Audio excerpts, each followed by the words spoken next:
Alyssa Altieri currently works as an education evaluator and consultant for an independent research firm primarily dedicated to after-school grant funding.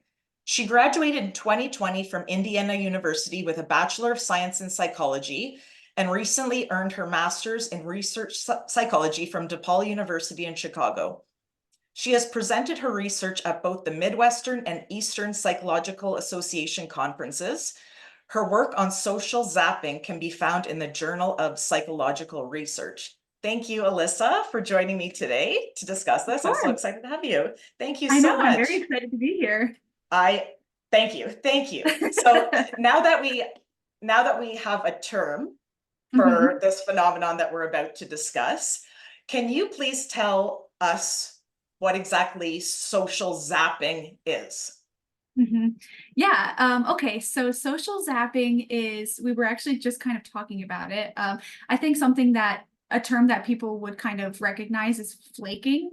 But specifically with social zapping, the whole point of it is to cancel the plans that you have made with somebody to attend other plans. So it's kind of important to give that second part of it, because canceling plans in general is not social zapping, right? Like if you cancel plans because you've had a bad day, or because there's something else you need to do, or canceling plans for, I should say, quote unquote valid reasons, is not social zapping. It's just like needing to cancel plans. But if you've made plans with somebody and you have another set of plans that you deem to be better than the original plans, that would be social zapping, going to those plans. And it also is, by definition, supposed to be shortly before the plans are supposed to take place. So a few minutes before you are supposed to go hang out with friend A, you cancel and decide friend B's plans are better and more fun.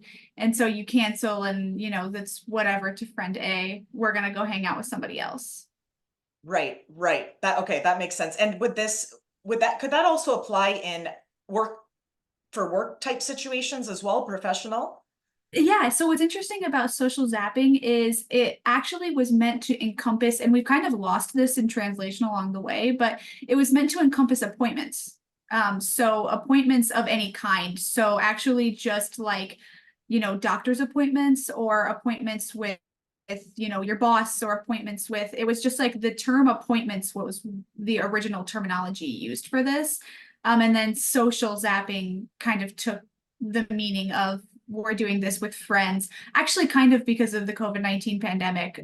But originally this was supposed to encompass, yeah, actually just like appointments of all kinds. Okay, interesting. I did read your article specifically about the COVID-19 pandemic aspect of it. Mhm. So that's okay, that's interesting. And can I ask Alyssa what made you become interested in that particular that particular field of human psychology, or that particular subject? It's really interesting. Yeah, it is. Um, I actually don't have a background in like personality psychology as much as I would in other kind of domains of psychology. Um, some of the first articles that came out for social zapping included procrastination.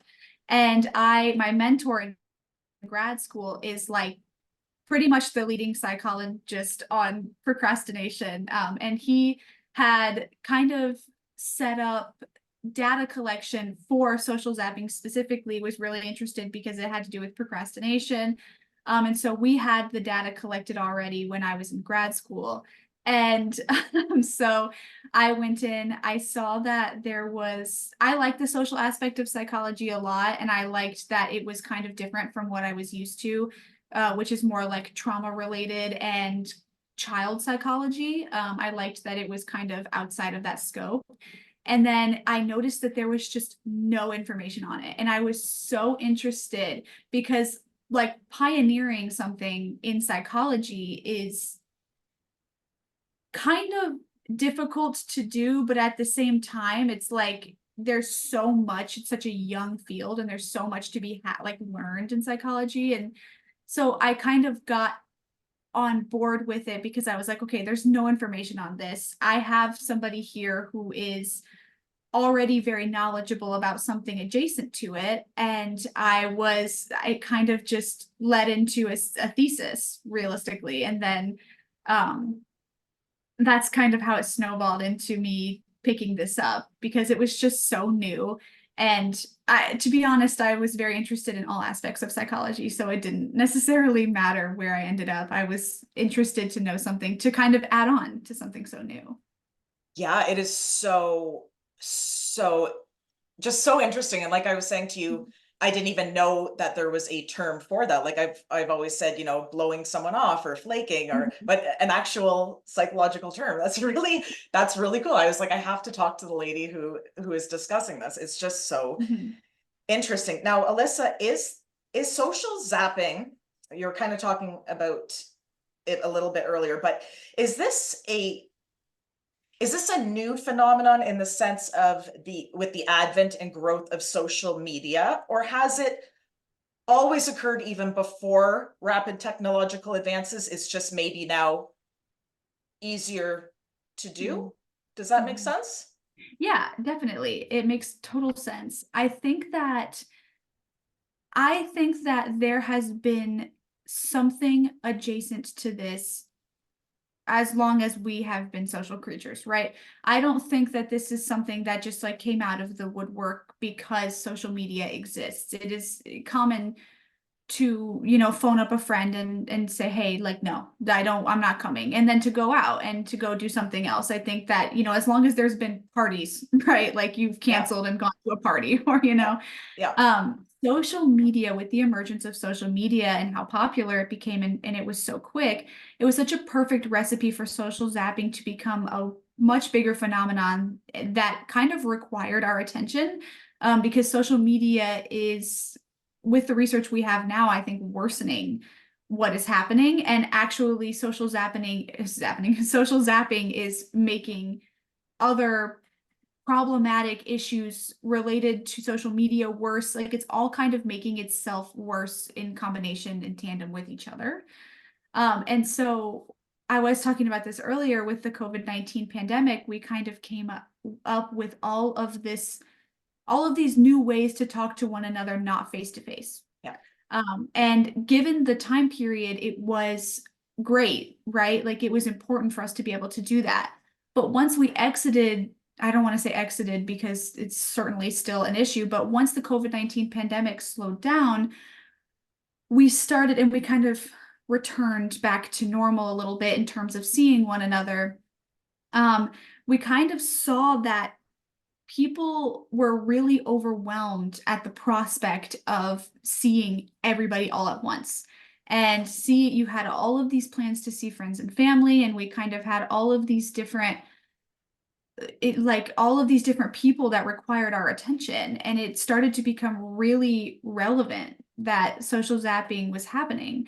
And then on top of that, we kind of saw this decrease, and we have over the last few years, of people feeling the repercussions of doing things like this because there's such a disconnect between online behavior and in-person behavior. So when we had all these means of making plans with individuals and it was over, messaging, or it was over social media or whatever the case was, and then you cancel the same way, it wasn't sticking with people that this was hurting their relationships or it was hurting their friends, or you just don't see that in person anymore. So it was like it kind of became this huge like whirlpool of like all these issues are coming from one another, and we're seeing them happen so rapidly because of the technology that we use and how online everything is now. And so I do think that there's always been a sense of social zapping happening, but I think that it became really necessary to study it now because it's got a lot of implications, and moving forward, I think that we're only going to see more of it. I I'm not an academic, but I would tend to agree with that completely. Mhm.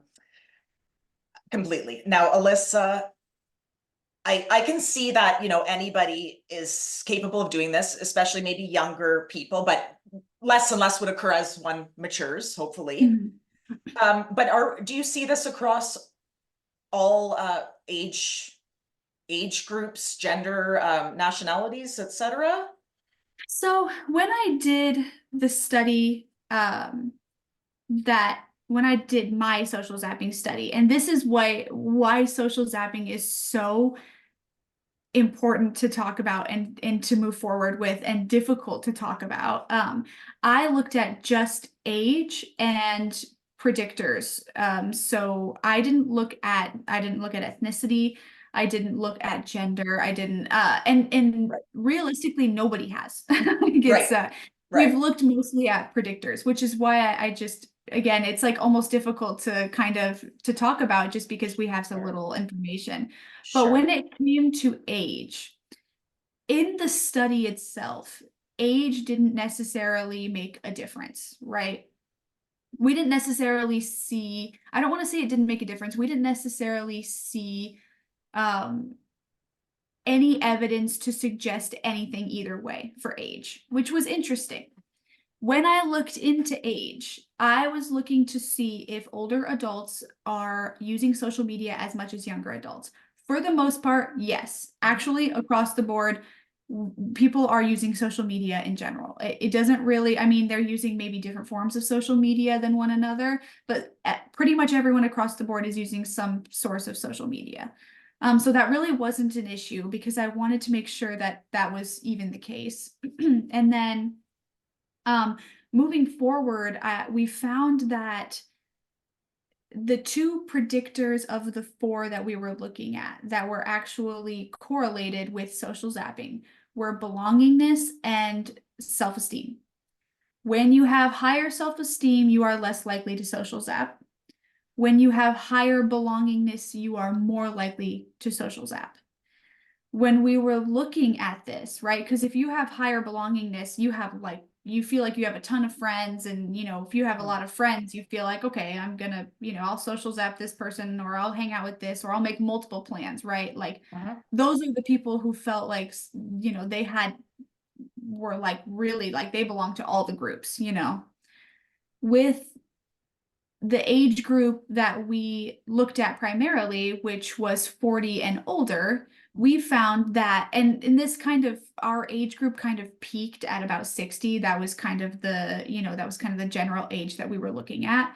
We found that they had low belongingness for the most part. So they were less likely to social zap because the older you get, the less you feel like you belong, you have belongingness.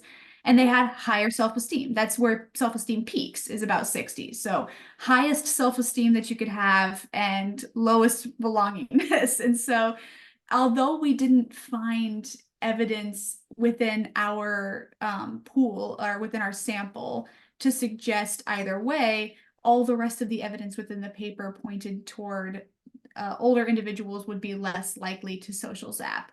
I think it just comes down to a smaller network and it comes down to really valuing the time that you spend with your network. And I think with younger folks, you just have a bigger network and there is more to do. And there's also a lot of interesting evidence in other papers regarding social zapping that kind of points toward younger kids be having fear of missing out, and that is linked to social zapping, which is not, fear of missing out is not seen in older adults.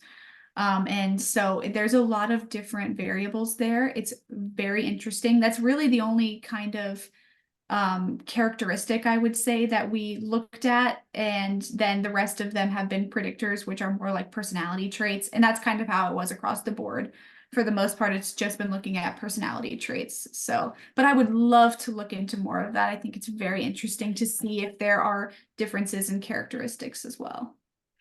Yeah, and that's so interesting that you brought up the age as well, because what came to mind in terms of a younger age could be a lack of foresight as well. Like perhaps at 40 or 50, if I cancel a podcast on you, Alyssa, to social zap, I may realize that there's actual big repercussions for that for me professionally, Mhm. socially, whatever. Whereas if I'm 18 years old, I may not even understand what I just did, you know. So Yeah. it's a part. I think that makes a lot of sense too. And I was going to actually, that leads me to something that I had written down right here perfectly.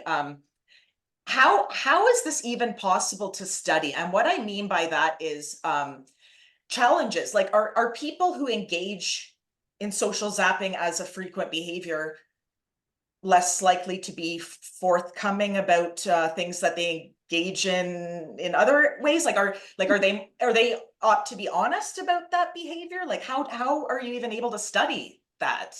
So really, this is I actually just talked with somebody about this the other day as well. He was asking me, like, how can you expect them to be truthful about something like this?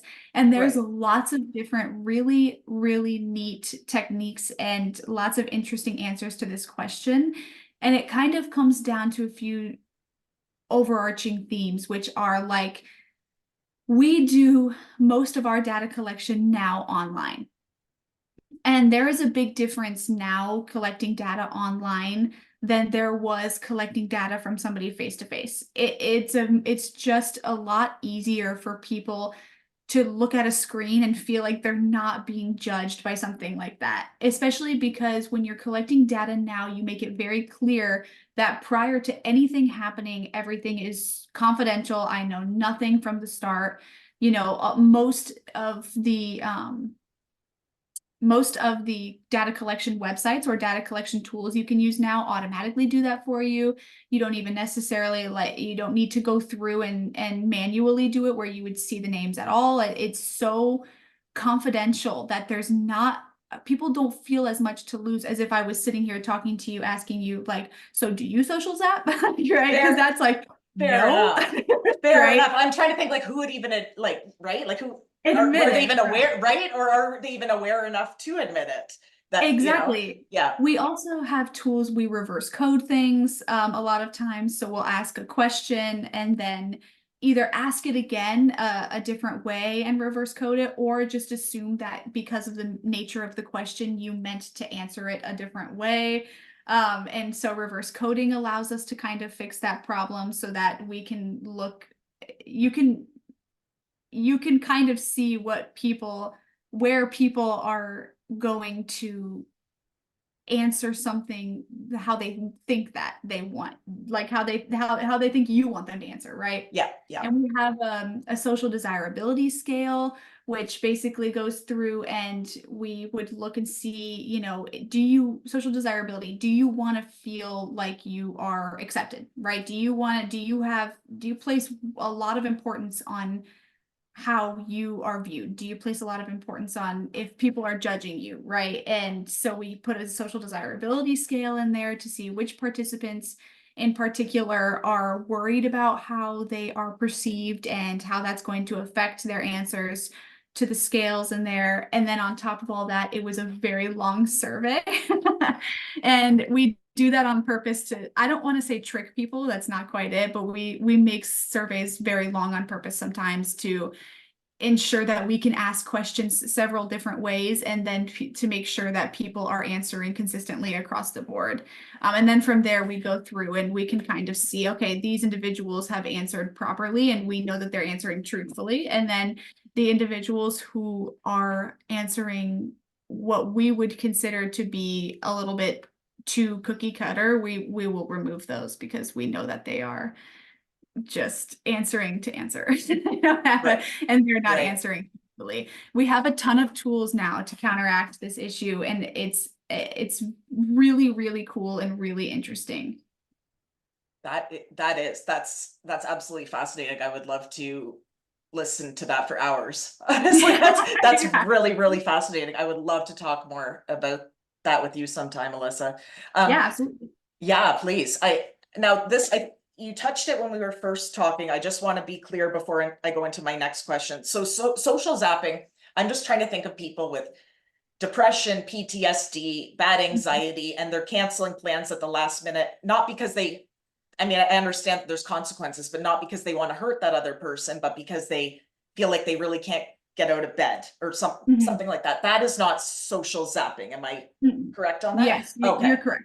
Okay. And so the second part of that then is, which is really my interest, and I don't know if you've studied this at all, but is social zapping, especially maybe among the higher age groups, is it related to personality disorders at all? Maybe in its more extreme?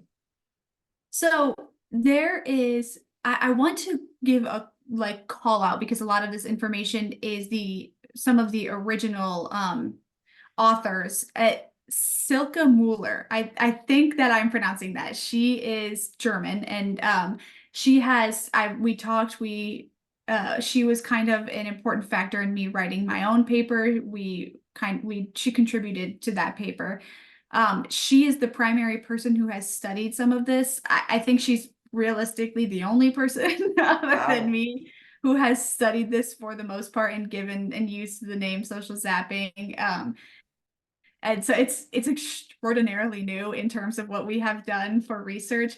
She has a great paper on the dark triad, right, which is Machiavellianism, psychopathy, and narcissism, and to see as predictors, which was kind of the difference between our papers, was she was looking at some of the almost like personality disorder types, or she was looking at what we would consider quote unquote negative traits in individuals, and was trying to see if those predicted social zapping, and they did. Machiavellianism and narcissism in particular were both positively correlated with social zapping, so they were both likely, like higher of those two meant higher social zapping.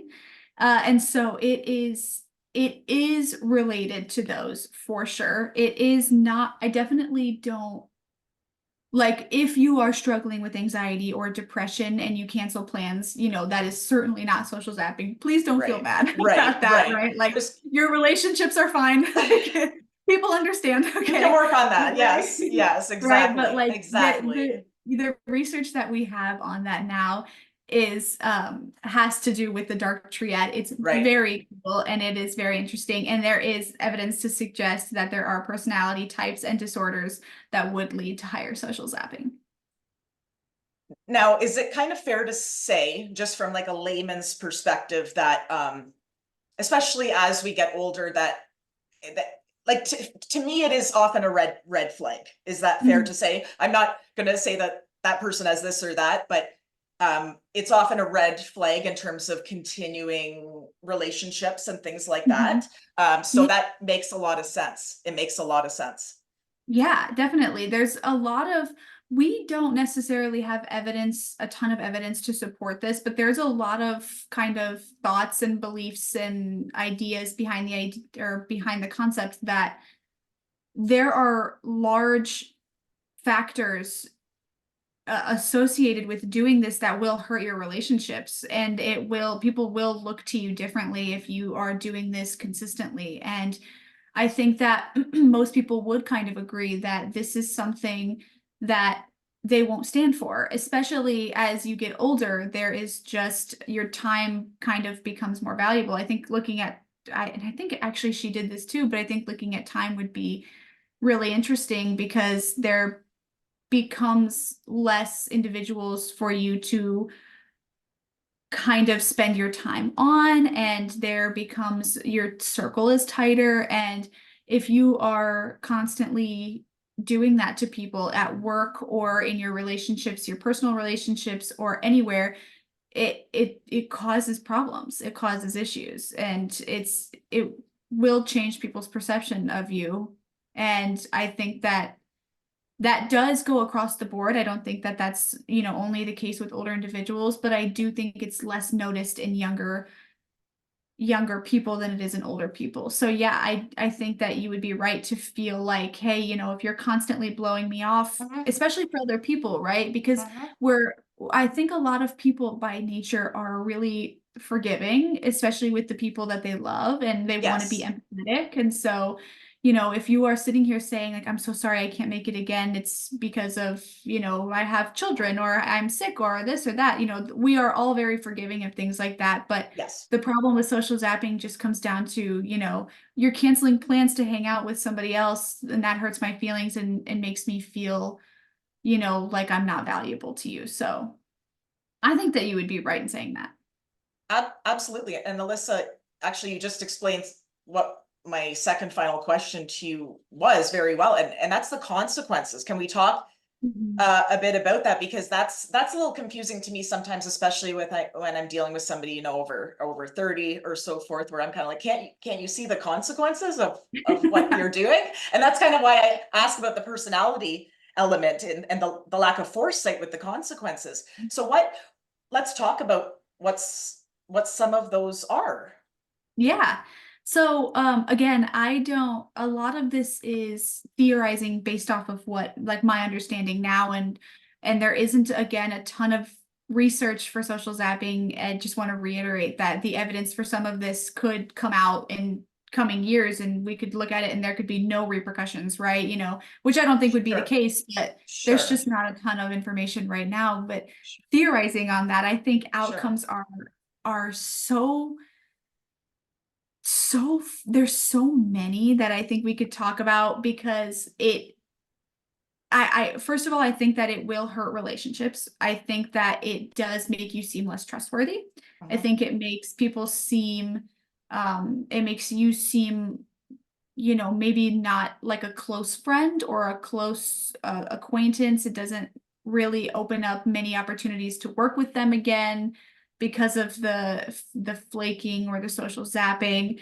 I Mhm. I would like be very interested to see social media um and how it social media affects social zapping and how the reverse of that, and if we kind of start to see issues in building relationships in the first place, if we see more loneliness, less belongingness, if we see lower self-esteem because of it, like building very close relationships where you feel comfortable around that person often and you feel comfortable talking with them, there's a level of trust, is really important, and it's particularly important in growing adults because that kind of breeds less depression and less anxiety. Like there does need to be a sense of belonging and trust with individuals, even just one individual.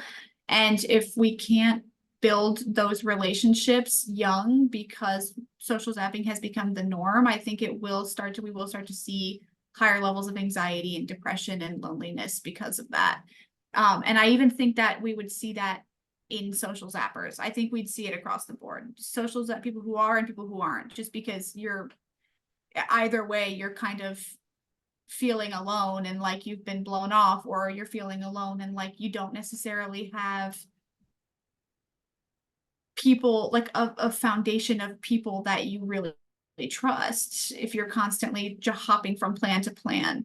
Yeah. So in honesty, I don't know this for sure, but I think that it would really be a lot of depression and anxiety, heightened depression and anxiety, alongside a depression and anxiety that is coming from social media usage in general and things like that. So I think that that's probably the outcomes I can see the most of.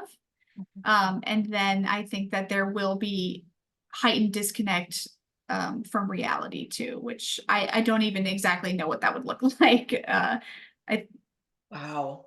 I Yeah, sort of kind of the like a reality show merging type idea. yeah, I see what you're saying. I see what you're saying. That's actually frightening. And I feel like, just from my own perspective, that we're a little bit there sometimes. yeah, Sometimes.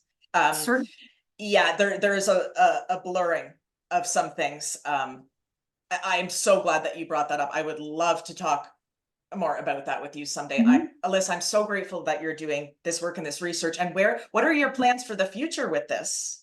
I mean, We have a ton. I have a data set of a ton of different variables that we looked at and a ton of different questions. And I think that I could probably return back to this with my mentor who wrote the first one with me. And we had actually a few different individuals who were kind of in on the social zapping and the social inclusion, as some people would kind of refer to the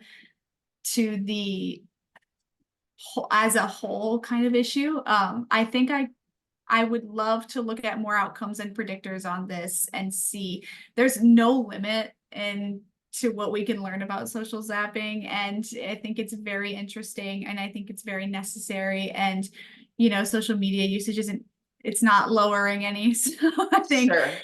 I think that I would love to revisit it eventually and see what else comes of it. I'm hoping, I mean, if anybody wants to talk about it or would like to work on it or anything, I would work with people on it. Like if they wanted to ask questions, need help, anybody who's wanting to work on this, I would love to see more of it come out, because I think mine is the newest paper to come out, and it's 2023 paper. So there's not many resources going toward it now. So No, there isn't, and that you're sharing it on my podcast is really exciting. So thank you oh, so much. of course. Because it's an amazing article, and I'm so grateful for the work that you're doing in this. And how can people follow you? Your work, are you on social media or Yeah, social media, LinkedIn? yeah, right. Oh, gosh, not a plug. Yeah, LinkedIn is would be a great place for people to go. I have other varying works on there that people can look through if they're interested. And then if anybody wants to reach out to me on there too, they're welcome to do so. I'll talk with anybody about it if they're curious and or want to work on it or anything. And yeah, I think that's it. Thank you. That's amazing. Thank you so much for joining me today, Alyssa. It was a great chat. I learned so much. Thank you for Yeah, of everything. course. Yeah, no Great to problem. have you. Yeah, thank you so much for having me on. I had a lot of fun talking about it. Absolutely. Thank you.